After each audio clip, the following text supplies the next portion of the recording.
Hello everyone, আসসালামু আলাইকুম। Welcome to Toha cooking studio.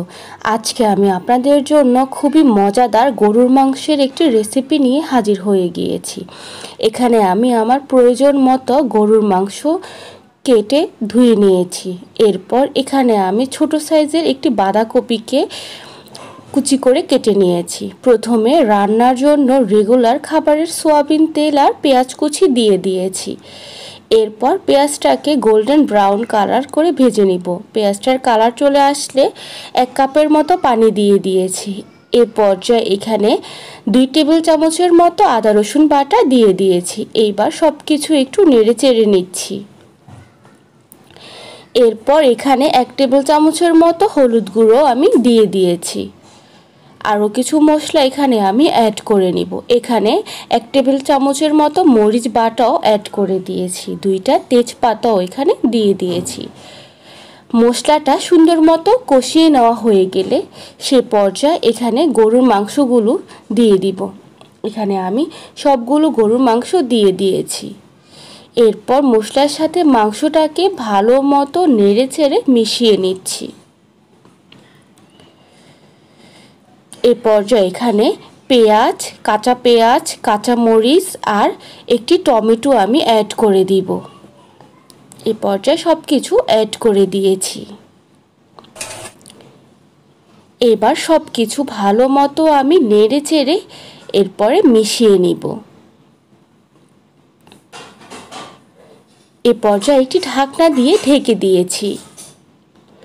সুন্দর মতো একদম কষিয়ে এসেছে এবং উপরে তেল ভেসে উঠেছে। এ পর্যায়ে কিছুটা পানি অ্যাড করে দিব মাংসটা সুন্দর মতো সিদ্ধ হয়ে যাওয়ার জন্য। পানি দিয়ে দিয়েছি। এই পানির মাধ্যমে মাংসটা সুন্দর মতো সিদ্ধ হয়ে যাবে।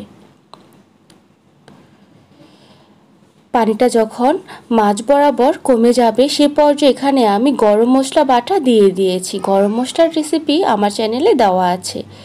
একটি সাইডে আমি বাঁধাকপিটাকে একটু ভাপিয়ে নিব। 30% মতো বাঁধাকপিটাকে আমি সিদ্ধ করে নিব। সুন্দর মতো একটু উলট পালট করে নেড়ে চেড়ে নিচ্ছি।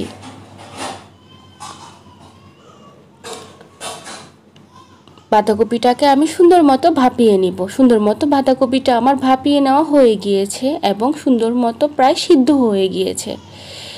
এ পর্যায়ে মাংসটা সুন্দর মতো একদম সিদ্ধ হয়ে গিয়েছে এবং চারপাশে তেলও ভেসে উঠেছে। এ পর্যায়ে আমি এখানে বাঁধাকপিগুলো দিয়ে দিব। সবগুলো বাঁধাকপি এখানে আমি দিয়ে দিব। আমি কিন্তু আর কোনো রকম পানি ব্যবহার করব না। এরপর নেড়ে চেড়ে সুন্দর মতো মিশিয়ে নিব। 7-8 মিনিট পর সব কিছু সিদ্ধ হয়ে গেলে চুলা থেকে জিরা গুঁড়া দিয়ে নামিয়ে নিয়েছি। খুব ইজিভাবে তৈরি হয়ে গেল ভীষণ মজাদার বাঁধাকপি দিয়ে গরুর মাংসের এই রেসিপিটি। আপনারা সবাই এভাবে বাসায় রান্না করে দেখবেন, খেতে কিন্তু ভীষণ মজা হয়েছে। আর আলু দিয়ে তো সবসময় খান, এভাবে একদিন ট্রাই করে দেখবেন, আশা করি ভালো লাগবে। আবারও আপনাদের জন্য নতুন এবং মজাদার কোনো রেসিপি নিয়ে হাজির হয়ে যাব।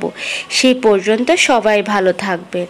আর আমার রেসিপিগুলো ভালো লাগলে প্লিজ সবাই আমার চ্যানেলটিকে সাবস্ক্রাইব করবেন এবং লাইক, কমেন্ট, শেয়ার দিয়ে পাশে থাকবেন। আল্লাহ হাফেজ সবাইকে।